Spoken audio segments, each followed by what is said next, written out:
ನೋಡ್ತಾ ಇದ್ದೀರಾ CBT Kannada TV. Mandya ನಗರದಲ್ಲಿ ಮುಂದುವರೆದ ಡೈನಮಿಕ್ ಶಾಸಕರ ಅಭಿವೃದ್ಧಿ ಕಾರ್ಯ. 80 ಲಕ್ಷ ವೆಚ್ಚದ ಮುಖ್ಯ ಗ್ರಂಥಾಲಯದ ನೂತನ ಕಟ್ಟಡ ಕಾಮಗಾರಿಗೆ ಗುದ್ದಲಿ ಪೂಜೆ ನೆರವೇರಿಸಿದ ಶಾಸಕರಾದ ಪಿ. ರವಿಕುಮಾರ್ ಗಣಿಗರ್ ಅವರು.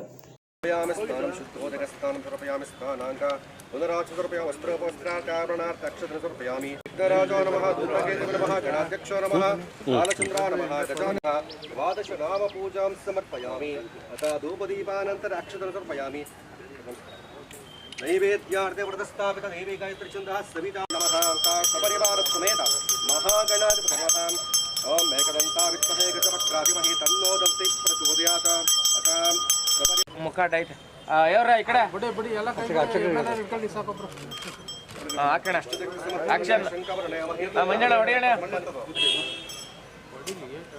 ಮಹೇಂದ್ರ ಮಹೇಂದ್ರ ಮಹೇಂದ್ರ ಆಯ್ತು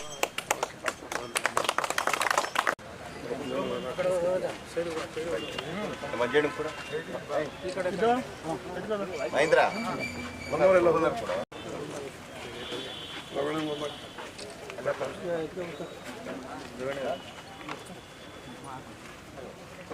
ಮಂಡ್ಯದಲ್ಲಿ ಸುಸರ್ಜಿತ ಲೈಬ್ರರಿ ಬಿಲ್ಡಿಂಗ್ ಶಾಶ್ವತವಾಗಿ ಬೇಕು ಅಂತೇಳಿ ನಮ್ಮ ಸರ್ಕಾರ 80 ಲಕ್ಷ ರೂಪಾಯಿಯನ್ನು ಬಿಡುಗಡೆ ಮಾಡಿದೆ. ಅದರಲ್ಲಿ ಇವತ್ತು ಗುದ್ದಲಿ ಪೂಜೆಯನ್ನು ಮಾಡಿದೆ. ಒಂದು ಸುಸರ್ಜಿತವಾದ ಓದುಗರ ಪ್ರಿಯರಿಗೆ ಕೂತು ಚೆನ್ನಾಗಿ ಪುಸ್ತಕಗಳನ್ನು ಓದುವಂಥ ಸಕಲ ಸೌಲಭ್ಯವನ್ನು ಒದಗಿಸುವಂಥ ಒಳ್ಳೆಯ ಲೈಬ್ರರಿಯನ್ನು ಇವತ್ತು ಕಟ್ಟೋದಕ್ಕೆ ಗುದ್ದಲಿ ಪೂಜೆಯನ್ನು ಮಾಡಿದ್ದೀವಿ. ಶೀಘ್ರದಲ್ಲೇ ಅದರ ಕಾಮಗಾರಿ ಮುಗಿದು ಉದ್ಘಾಟನೆಯನ್ನು ಕೂಡ ಮಾಡ್ತೀವಿ. ಅಲ್ಲಿ ಮಾತಾಡ್ತೀವಿ ಬನ್ನಿ. ಇವತ್ತು ಹೆಂಗೋ ಪ್ರತಿಭಟನೆ ಇದೆಯಲ್ಲ. ಹಾಂ,